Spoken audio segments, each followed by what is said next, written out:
जय श्री कृष्णा, राधे राधे। आज अपने सुनेंगे मासिक शिवरात्रि व्रत कथा। हर माह में कृष्ण पक्ष के चतुर्दशी तिथि को मासिक शिवरात्रि मनाई जाती है।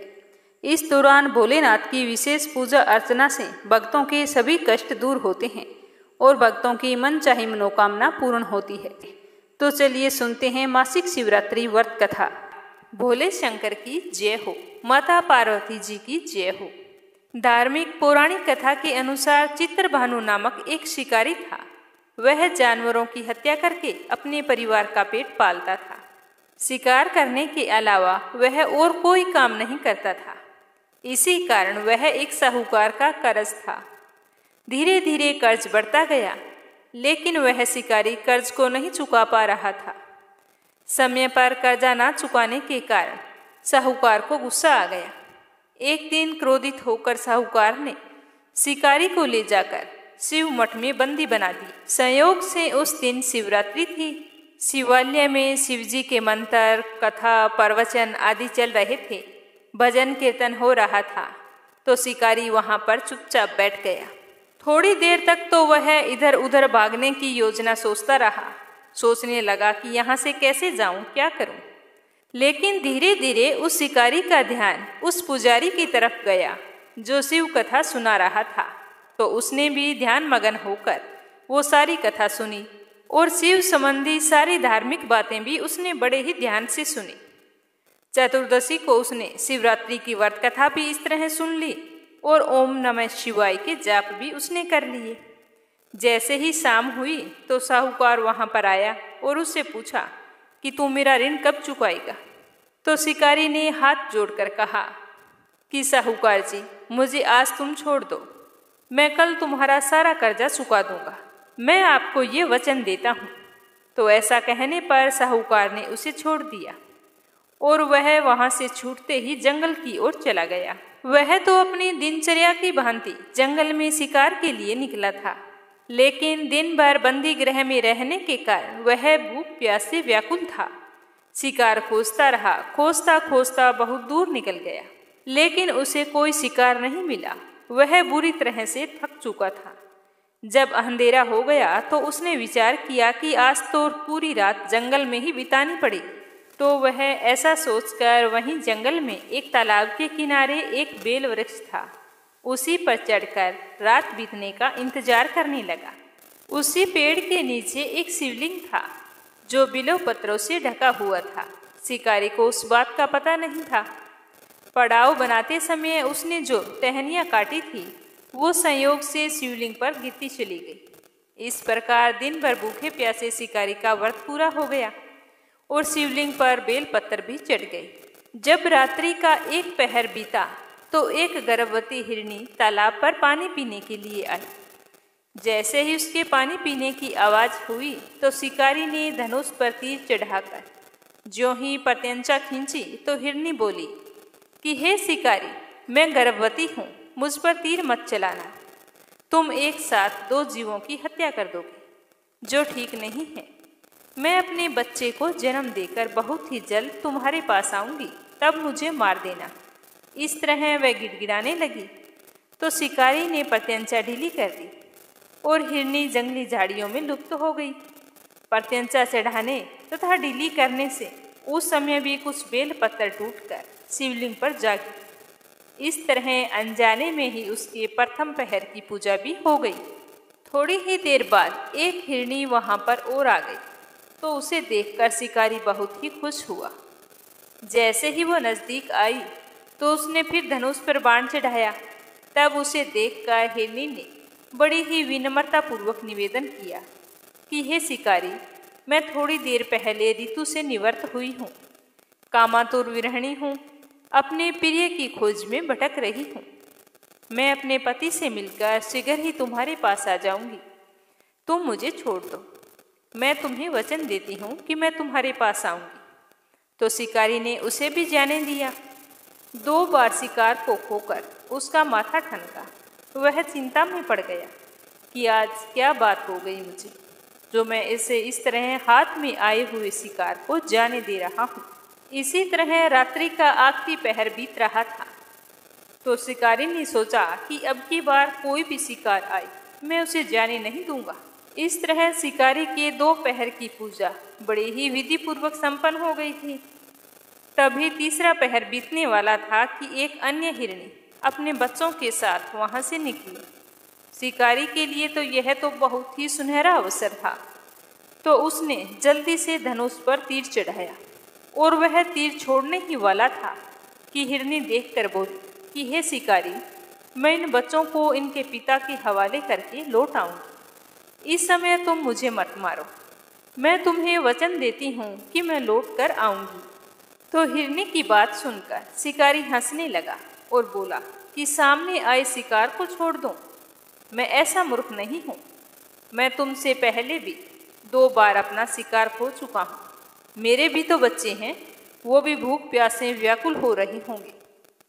तो शिकारी की बात सुनकर हिरनी ने कहा कि जैसे तुम्हें अपने बच्चों की ममता सता रही है, ठीक वैसे ही मुझे भी सता रही है। हे शिकारी, मेरा विश्वास करो, मैं अपने बच्चों को इनके पिता के पास छोड़कर तुरंत लौट आऊंगी। मैं ऐसी प्रतिज्ञा करती हूँ, तुम मेरा विश्वास करो। तो इस तरह हिरनी का दुख भरा स्वर सुनकर शिकारी को आज ना जाने क्यों फिर से दया आ गई, तो उसने उस हिरनी को भी जाने दिया। शिकार के अभाव में तथा भूख प्यास से व्याकुल शिकारी अनजाने में ही बेल वृक्ष पर पूरी रात बैठा रहा। बेल पत्थर तोड़ तोड़ कर नीचे फेंकता रहा। पो फटने को हुई तो एक मोटा तकड़ा हिरण उसी रास्ते पर आ गया। तो उसे देखते ही शिकारी ने सोचा कि मैं इसका शिकार तो अवश्य करूंगा, आज चाहे कुछ भी हो जाए, इसे जीवित नहीं जाने दूंगा। तो जैसे ही शिकारी तीर छोड़ने वाला था, तो वह हिरण भी विनीत स्वर में कहने लगा कि हे शिकारी, यदि तुमने मुझसे पूर्व आने वाली 3 हिरनियों को और उसके छोटे छोटे बच्चों को मार डाला है, तो मुझे भी मारने में देरी मत करो, तुरंत मुझे मार दो, ताकि मुझे उनके वियोग में एक क्षण भी दुख ना सहना पड़े। मैं उन हिरनियों का पति हूँ और उन बच्चों का पिता हूँ। यदि तुमने उसे जीवन दान दिया है, तो मुझे भी कुछ क्षण का जीवन दान देने की कृपा करो। मैं उनसे मिलकर तुम्हारे सामने उपस्थित हो जाऊंगा। तो इस तरह हिरण की बात सुनते ही शिकारी के सामने पूरी रात का घटना चक्कर घूम गया। उसने सारी कथा हिरण को सुना दी। तब हिरण ने कहा कि मेरी 3 पत्नियां जिस प्रकार प्रतिज्ञाबद्ध होकर गई है, मेरी मृत्यु से अपने धर्म का पालन नहीं कर पाएगी। इसीलिए हे शिकारी, जैसे तुमने विश्वास पात्र मानकर उनको छोड़ा है, वैसे मुझे भी जाने दो। मैं उन सब के साथ तुम्हारे सामने बहुत ही जल्द प्रस्तुत हो जाऊंगा, मेरा भी विश्वास करो। इस तरह ना चाहते हुए भी शिकारी ने उसे भी जाने दिया। इस प्रकार सुबह हो गई। उपवास, रात्रि का जागरण तथा शिवलिंग पर बेलपत्र चढ़ने से अनजाने में ही शिवरात्रि की सारी पूजा संपन्न हो गई। इस तरह शिकारी के शिवरात्रि का व्रत और पूजन भली भांति पूर्ण हुआ। अनजाने में हुई पूजा का फल शिकारी को तत्काल मिल गया। शिकारी का हिंसक हृदय भगवान भोलेनाथ की कृपा से निर्मल हो गया। उसमें भगवत शक्ति का वास हो गया। थोड़ी ही देर बाद में वो देखता है कि वह हिरण सपरिवार शिकारी के सामने उपस्थित हो गया है, ताकि वह उनका शिकार कर सके। परंतु जंगली पशुओं की ऐसी सत्यता को देखकर शिकारी का हृदय पिघल आया। उसे बड़ी ही शर्मिंदगी महसूस हुई कि जंगली जानवर होकर भी अपने वचन के कितने सत्य हैं और कितनी प्रेम भावना है इनमें। तो उसने पूरे हिरण परिवार को जीवन दान दे दिया। तो वह हिरण का परिवार बहुत ही खुश हुआ और खुशी खुशी कुलांचे मारता हुआ वहां से चला गया। तो इस तरह अनजाने में हुए शिवरात्रि के व्रत का फल शिकारी को मिला, जिसके चलते वह एक अच्छा आदमी बन गया। फिर वह अपने जीवन के समस्त सुखों को भोगता हुआ अंत में शिवलोक को गया। बोलो भोले शंकर की जय हो, बोलो माता पार्वती जी की जय हो। राजा दक्ष प्रजापति की सभी पुत्रियां गुणवती थी, फिर भी दक्ष के मन में संतोष नहीं था। वे चाहते थे कि उनके घर में एक ऐसी पुत्री का जन्म हो जो सर्वशक्ति संपन्न हो एवं सर्वविजयिनी हो। तो राजा दक्ष एक ऐसी ही पुत्री की कामना लेकर तप करने लगे। तप करते करते बहुत अधिक दिन बीत गए। तो भगवती देवी ने प्रकट होकर कहा कि मैं तुम्हारे तप से बहुत ही प्रसन्न हूँ। तुम किस कारण से तप कर रहे हो? तो दक्ष ने तप करने का कारण बताया। तो माँ बोली कि मैं स्वयं तुम्हारे यहाँ पुत्री के रूप में जन्म लूंगी। मेरा नाम सती होगा। मैं सती के रूप में जन्म लेकर अपनी लीलाओं का विस्तार करूंगी। लेकिन तुम्हारी वजह से अगर मुझे जरा सा भी दुख हुआ तो मैं अपनी जान दे दूंगी। तो इस तरह का वरदान पाकर राजा दक्ष बहुत ही खुश हुए। भगवती देवी ने राजा दक्ष के यहाँ सती के रूप में जन्म लिया। सती राजा दक्ष की सभी पुत्रियों में से सबसे अलौकिक थी। सती ने बाल्यावस्था में ही कई ऐसे अलौकिक आश्चर्यचकित करने वाले कार्य कर दिखाए थे जिन्हें देखकर स्वयं दक्ष भी आश्चर्यचकित हो जाते थे। ऐसा करते करते समय के साथ सती बड़ी होती गई।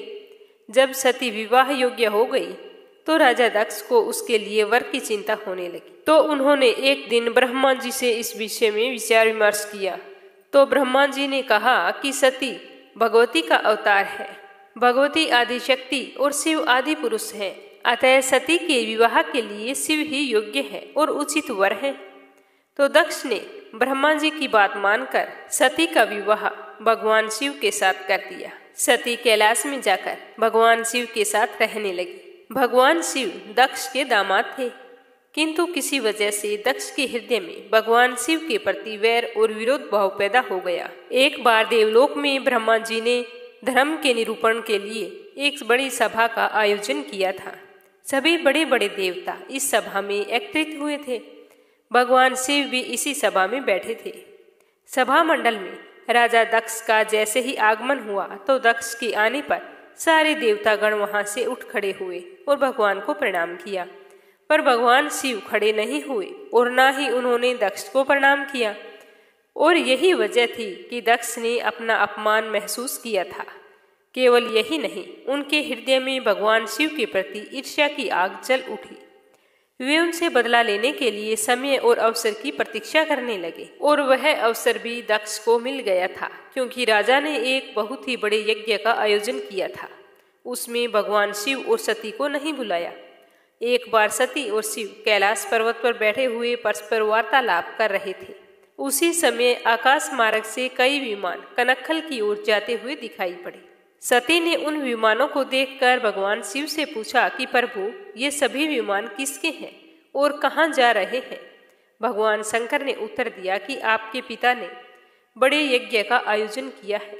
समस्त देवता और देवांगनाएं इन्हीं विमानों में बैठकर उसी यज्ञ में सम्मिलित होने के लिए जा रही है। तो यह सुनते ही सती ने कहा कि क्या मेरे पिताजी ने आपको यज्ञ में सम्मिलित होने के लिए नहीं बुलाया? तो भगवान शंकर ने कहा कि आपके पिताजी मुझसे बैर भाव रखते हैं, तो वो मुझे यज्ञ में क्यों बुलाएंगे? तो भगवान भोलेनाथ की बात सुनकर सती मन ही मन कुछ देर तक विचार करती रही और फिर बोली कि यज्ञ के इस अवसर पर मेरी सभी बहनें आएंगी और मुझे उनसे मिले हुए बहुत दिन हो गए हैं। अगर आप मुझे जाने की अनुमति दें तो मैं अपने पिता के घर जाना चाहती हूँ। यज्ञ में भी सम्मिलित हो लूंगी और इसी बहाने अपनी बहनों से मिलने का भी सुअवसर मुझे मिल जाएगा। तो भगवान शिव कहने लगे कि इस समय तुम्हारा वहां जाना उचित नहीं होगा। आपके पिताजी मुझसे बैर भाव रखते हैं, हो सकता है वे आपका अपमान भी करें। बिना बुलाए किसी के घर जाना उचित नहीं होता। तो सती ने यह सुनकर कहा कि आप ऐसा क्यों कह रहे हैं? वो मेरे पिता का घर है। तो भगवान शिव ने उत्तर दिया कि विवाहिता लड़की को बिना बुलाए पिता के घर नहीं जाना चाहिए, क्योंकि विवाह हो जाने पर लड़की अपने पति की हो जाती है। पिता के घर से उसका संबंध टूट जाता है। लेकिन सती बार बार पीहर जाने के लिए हट करती रही और अपनी बात को बार बार दोहराती रही। तो उनकी इतनी इच्छा देखकर भगवान शिव ने उन्हें पीहर जाने की अनुमति दे दी और उनके साथ अपना एक गण भी भेज दिया। उस गण का नाम वीरभद्र था। सती वीरभद्र के साथ अपने पिता के घर गई। वहां जाकर सती ने देखा भी कोई भी घर का सदस्य उसे देखकर खुश नहीं हुआ और घर में सती से किसी ने भी प्रेम पूर्वक वार्ता नहीं की। और जैसे ही दक्ष ने सती को देखा तो कहा कि क्या तुम यहाँ पर मेरा अपमान कराने आई हो? अपनी बहनों की ओर देखो, कितने सुंदर सुंदर वस्त्र पहन रखे हैं और आभूषण डाल रखे हैं। और एक तुम्हारे शरीर की ओर देखो, तुम्हारे शरीर पर मात्र बागंबर है। तुम्हारा पति शमशानवासी और भूतों का नायक है। वह तुम्हें बागंबर के अलावा पहना ही क्या सकता है? दक्ष के कथन से सती के हृदय में पश्चाताप का सागर उमड़ पड़ा और वे सोचने लगी कि उन्होंने यहाँ आकर अच्छा नहीं किया। भगवान शिव ठीक ही कह रहे थे कि बिना बुलाए पिता के घर नहीं जाना चाहिए, लेकिन अब तो आ गई हूँ, अब हो ही क्या सकता है। और उसके पिता इसी तरह कटु और अपमानजनक शब्द बोल रहे थे, जिसे सुनकर सती को बहुत दुख तो हो रहा था, लेकिन वो फिर भी मौन रही। उसके बाद में वो यज्ञ मंडप में गई, जहाँ सभी देवता और ऋषि मुनि बैठे हुए थे, तथा यज्ञ मंडप में धूं धूं करती जलती हुई अग्नियों में आहुतियां डाली जा रही थी। सती ने यज्ञ मंडप में सभी देवताओं के भाग देखे, किंतु भगवान शिव का भाग नहीं देखा। वे भगवान शिव का भाग ना देखकर अपने पिता से बोली कि हे पिता श्रेष्ठ, यज्ञ में तो सबके भाग दिखाई पड़ रहे हैं, किंतु कैलाशपति का भाग नहीं है। आपने उनका भाग क्यों नहीं रखा? तो दक्ष ने बड़े ही गर्व से उत्तर दिया कि मैं तुम्हारे पति शिव को देवता नहीं मानता हूँ। वह तो भूतों का स्वामी, नंगन रहने वाला और हड्डियों की माला धारण करने वाला है। वह देवताओं की पंक्ति में बैठने योग्य नहीं है, उसे भला भाग कौन देगा? तो यह सुनते ही सती के नेत्र लाल हो उठे। उनका मुखमंडल परले सूर्य की भांति तेजोदीप्त हो उठा। उन्होंने पीड़ा से तिलमिलाते हुए कहा कि ओह, मैं इन शब्दों को कैसे सुन रही हूँ? धिक्कार है मुझ पर, और देवताओं तुम पर भी धिक्कार है। तुम भी उन कैलाशपति के लिए इन शब्दों को कैसे सुन रहे हो, जो मंगल के प्रतीक है और जो क्षण मात्र में संपूर्ण सृष्टि को नष्ट करने की शक्ति रखते हैं।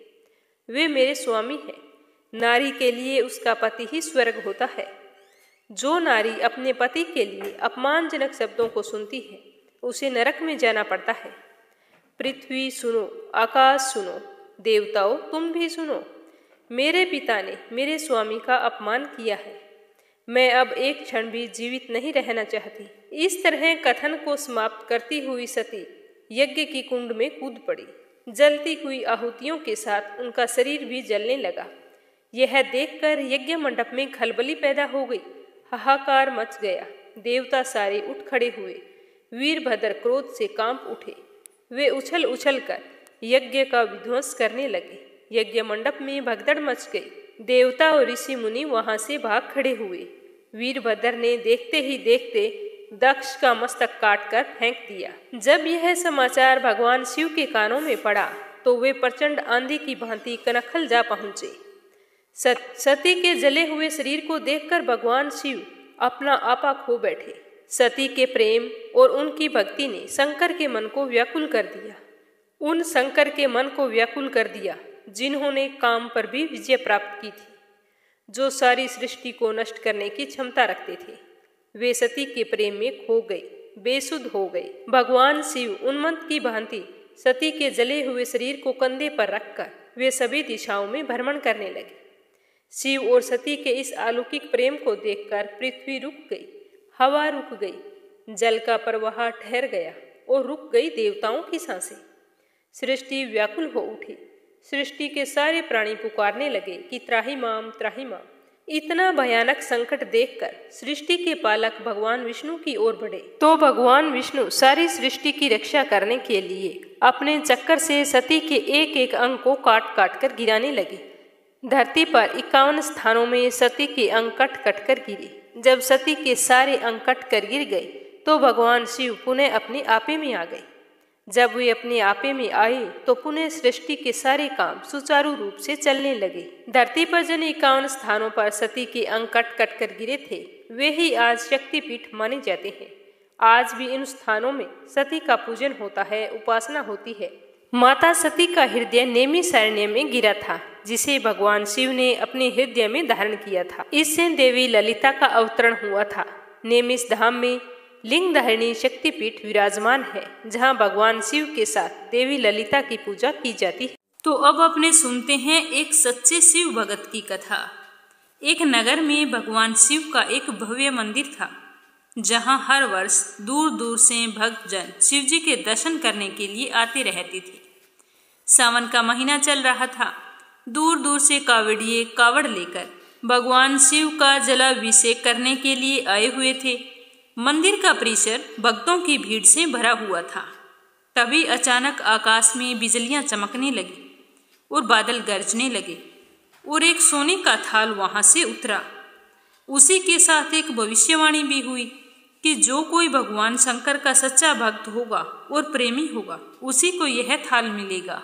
तो वहां पर उपस्थित सभी लोगों ने यह भविष्यवाणी सुनी। धीरे धीरे सभी लोग इकट्ठे हो गए।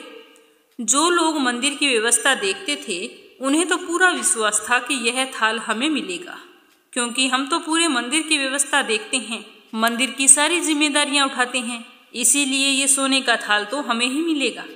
इसीलिए वे तो सबसे आगे जाकर खड़े हो गए।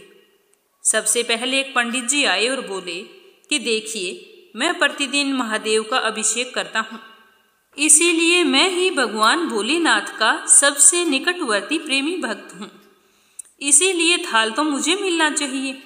इतना कहकर जैसे ही पंडित जी थाल उठाने लगे तो थाल उठाते ही सोने का थाल पीतल का हो गया। यह देखकर पंडित जी तो बड़े लज्जित हुए। उन्होंने थाल को यथास्थान पर वापस रख दिया और चुपचाप वहां से निकल लिए। इसी प्रकार वहां पर उपस्थित सभी पंडितों ने खुद को आजमाया, लेकिन शायद उनमें कोई भी सच्चा भक्त नहीं था। जो भी उस थाल को उठाता तो वह थाल पीतल का हो जाता, तो उन्हें थाल को वहीं पर रखकर वापस जाना पड़ता। इसके बाद में उस नगर के राजा का आगमन वहां पर हुआ। राजा सबसे आगे आए और बोले कि मैंने महादेव के मंदिर में बहुत बड़ी रकम दान की है, इसलिए महादेव मुझ पर अति प्रसन्न हैं, तो थाल तो मुझे ही मिलना चाहिए। इतना कहकर बड़ी खुशी से राजा आगे बढ़े और जैसे ही थाल उठाया तो थाल तो तांबे का हो गया। तो यह देखकर राजा भी बड़े लज्जित हुए और थाल को वहीं पर रखकर एक तरफ खड़े हो गए। इसके बाद इसी तरह एक से बढ़कर एक दानी, महात्मा और भक्त जन वहां पर पधारे और थाल उठाया तो थाल कभी तांबे का हो जाता, कभी पीतल का हो जाता, सोने का नहीं रहता। तब सभी लोगों को पता चल गया कि हम में से महादेव का सच्चा भक्त कोई नहीं है। उसी समय अचानक वहां पर एक किसान आ गया। वो बेचारा महीनों बाद आज चातुर्मास के सोमवार के शुभ अवसर पर शिव जी के दर्शन करने के लिए आया था। गरीबी और गृहस्थी के बोझ तले दबा दिन रात खेतों में मेहनत मजदूरी करके अपना और अपने परिवार का पेट पालता था। और वो रास्ते से आ रहा था, तभी उसे कोई भिखारी मिल गया और खाने के लिए कुछ मांगने लगा। तो उस किसान को दया आ गई। जो अपने खाने के लिए लेकर आया था वो उसने उस भिखारी को दे दिया। वहां पर थाल के बारे में चर्चा हो रही थी, लेकिन उस किसान ने उस चर्चा की ओर बिल्कुल भी ध्यान नहीं दिया। सीधा मंदिर में गया और महादेव का पूजन करके बाहर आ गया।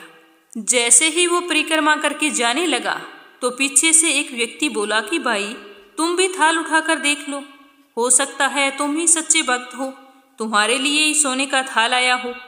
तो किसान को लगा कि शायद वह व्यक्ति उसका मजाक बना रहा है। तो किसान ने हंसते हुए कहा, भाई, मैं तो कोई पूजा पाठ भी नहीं करता हूँ, महीनों में एक आध बार मंदिर आता हूँ, मैं काहे का सच्चा भक्त हूँ। तो वह आदमी कहने लगा, भाई, हम तो सब देख चुके हैं, हमारी भक्ति तो 2 कौड़ी की भी नहीं है, इसीलिए तुमसे कह रहे हैं कि तुम अपना हाथ लगाकर देख लो। सोने का थाल ना मिले तो कोई बात नहीं, पता तो चल जाएगा कि तुम्हारी भक्ति में कितनी सच्चाई है। तो वहां पर खड़े सारे लोग आग्रह करने लगे। तो आखिर उस भोले वाले किसान ने जाकर थाल को उठा लिया। जैसे ही उसने थाल को उठाया तो लोगों के आश्चर्य का ठिकाना नहीं रहा। सोने का थाल रोशनी से चमचमाने लगा। यह देखकर सब लोगों में खुशियों की लहर दौड़ गई। सभी लोग उसके जयकारे लगाने लगे और पूछने लगे कि भाई, तुम सच्चे भक्त हो तो अब हमें भी बता दो कि तुम भक्ति कैसे करते हो, जिससे महादेव तुमसे इतने प्रसन्न हैं। तो किसान कहने लगा कि भाई, मैं कोई भक्ति नहीं करता हूँ, मैं तो केवल दिन भर खेतों में काम करता हूँ और थोड़ा सा समय निकालकर जरूरतमंद लोगों की मदद करता हूँ। इसके अलावा मैं कोई विशेष कार्य या पूजा पाठ नहीं करता हूँ। तो लोग पूछने लगे कि तुम लोगों की मदद क्यों करते हो।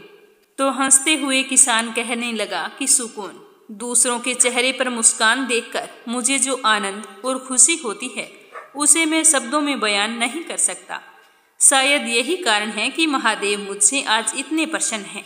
इसीलिए हमेशा याद रखो, कि सत्कर्म का आरंभ आनंद से होता है और अंत भी आनंददायक होता है। दुष्कर्म का आरंभ भी दुख से होता है और अंत भी दुखदायक होता है। आप सैकड़ों मील की यात्रा करके भी अगर दूसरों का दिल दुखाते हैं तो आपकी वह तपस्या, साधना और महादेव जी के दर्शन धूल के बराबर होते हैं। इसीलिए फल की चिंता ना करते हुए हमेशा अच्छे कर्म करने चाहिए। बोलो महादेव जी की जय हो। तो ये थी मासिक शिवरात्रि की संपूर्ण कथा। कथा समाप्त होते ही कमेंट बॉक्स में महादेव जी का जयकारा अवश्य लगाना। भगवान आपकी सारी मनोकामनाएं पूर्ण करे। आप सदा सर्वदा सुखी रहें, संपन्न रहें, आपकी हर मनोकामना पूर्ण हो। जय श्री कृष्णा। राधे राधे।